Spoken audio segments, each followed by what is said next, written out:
नमस्कार। लीजिए आप सबके समक्ष प्रस्तुत है शरद जोशी का एक बहुचर्चित व्यंग्य अध्यक्ष महोदय। हर शहर में कुछ अध्यक्ष किस्म के लोग पाए जाते हैं। यह शहर की साइज़ पर निर्भर रहता है कि वहाँ कितने अध्यक्ष हों। छोटे शहरों में एक या दो शख्स ऐसे होते हैं जो हर कहीं अध्यक्षताई में लगे रहते हैं। इसका कारण शायद यह भी है कि शेरवानी हर आदमी नहीं सिलवा सकता। जो सिलवा लेते हैं उनकी अध्यक्षता चल निकलती है। शेरवानियाँ या तो दूल्हों के लिए सिलती हैं या अध्यक्षों के लिए। जी शुक्रिया। पेशेवर अध्यक्षों के अक्सर दो शेरवानियाँ होती हैं। एक उसमें ज़रूर काली होती है।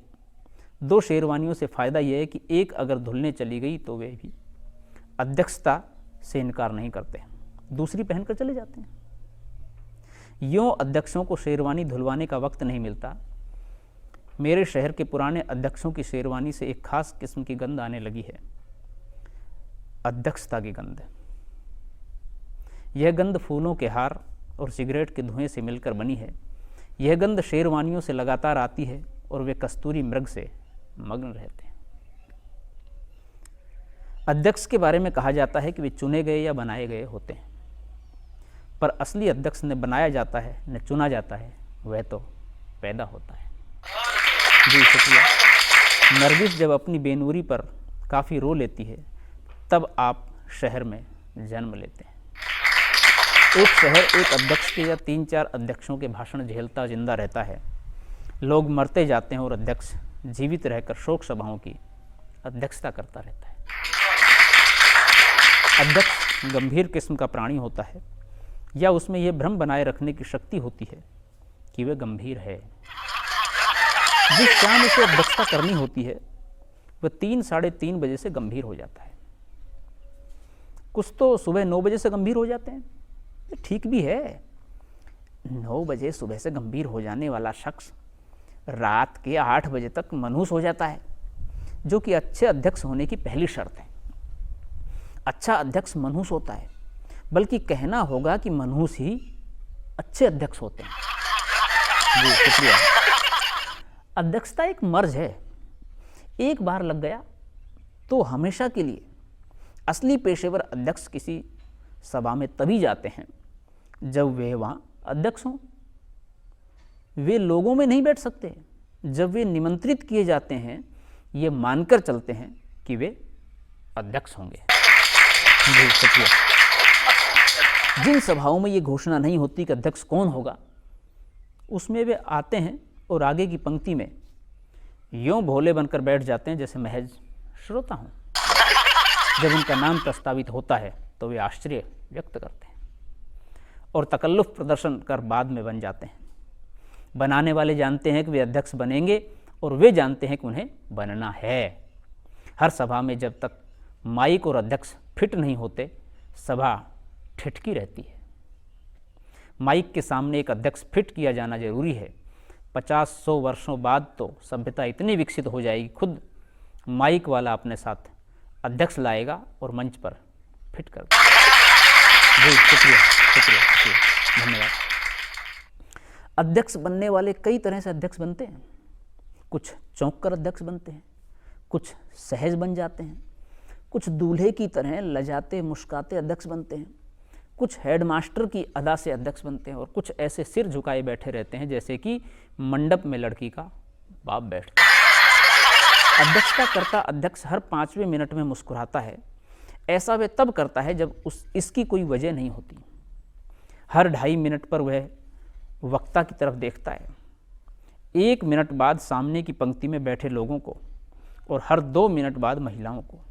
इस बीच वह छत की तरफ देखता है, ठुड्डी पर उंगलियां फेर कर सोचता है, आज शेव कैसी बनी।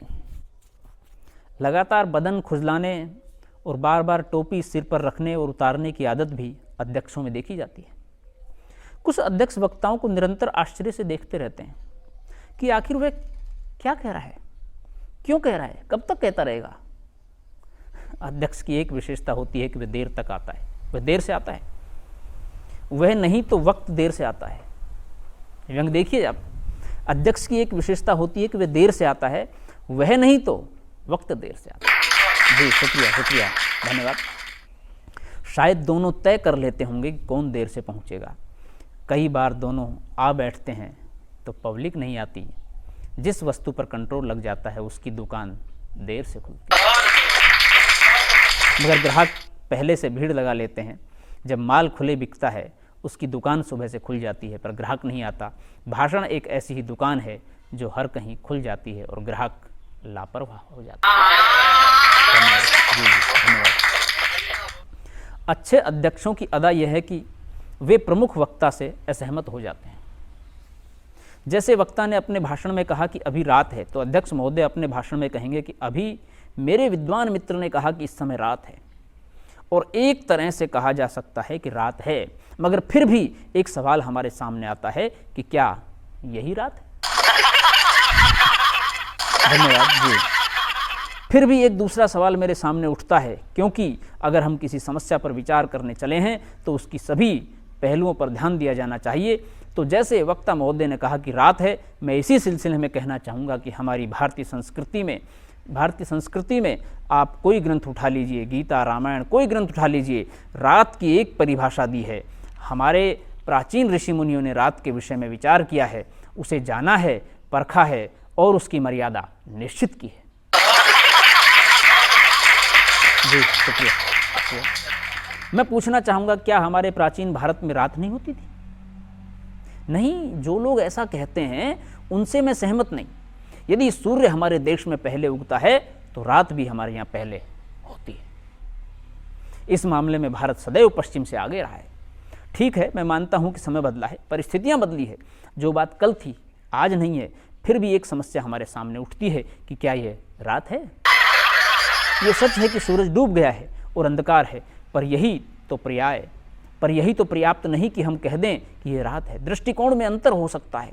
आज कुछ सोचते हैं, आप कुछ सोचते हैं, मैं कुछ सोचता हूँ, फिर भी एक बात हमें माननी होगी और मैं इस पर जोर देना चाहूँगा कि आज आप देश की हालात देख ही रहे हैं, जो कुछ हो रहा है हमारे सामने है। ऐसी स्थिति में यह कहना कि रात है, क्या समय के साथ न्याय करना होगा? आप इस पर विचार करें। यह प्रश्न आज हम सबके सामने है कि क्या जैसा हमारे सम्माननीय वक्ता महोदय ने कहा ये रात है, और अगर एक बार मान भी लिया जाए कि ये रात है, तो मैं पूछना चाहूँगा कि दिन क्या है? जी शुक्रिया। शायद आप परेशान हो जाएंगे कि ये सवाल खड़ा हो गया, पर यह सवाल है।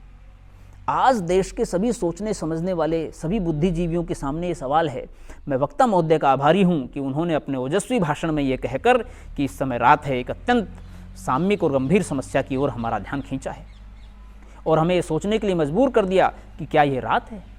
अंत में मैं आप सब की ओर से वक्ता महोदय को धन्यवाद देता हूँ उनके आज के विचारपूर्ण और सारगर्भित भाषण के लिए, और मैं आभारी हूँ आप सबका कि आपने मुझे अध्यक्ष बनाया, ये सम्मान दिया और शांतिपूर्वक सुना।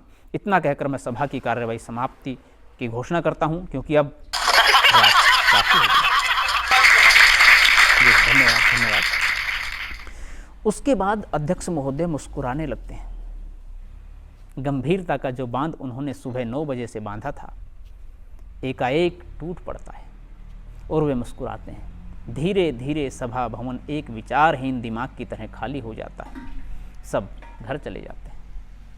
अध्यक्षता करने के बाद अध्यक्ष सुख की नींद सोता है। नए नए अध्यक्ष घर जाकर पत्नी को बताते हैं कि आज क्या हुआ और भाषण दोहराते हैं, पर धीरे धीरे पत्नी भी नगर के सामान्य नागरिकों की तरह बोर होने लगती है और नहीं सुनती। फिर वे भी चुप रहने लगते हैं। देर रात तक अपने भाषण पर खुद मोहित हो सो जाते हैं। उस उम्र तक उनकी बौद्धिक नपुंसकता अहम में बदल चुकी होती है। वे जानते हैं कि रात है, पर फिर सुबह होगी, फिर कोई अन्य अध्यक्षता के लिए बुलाने आएगा। आता भी है, आएगा नहीं तो जाएगा कहाँ? जी धन्यवाद।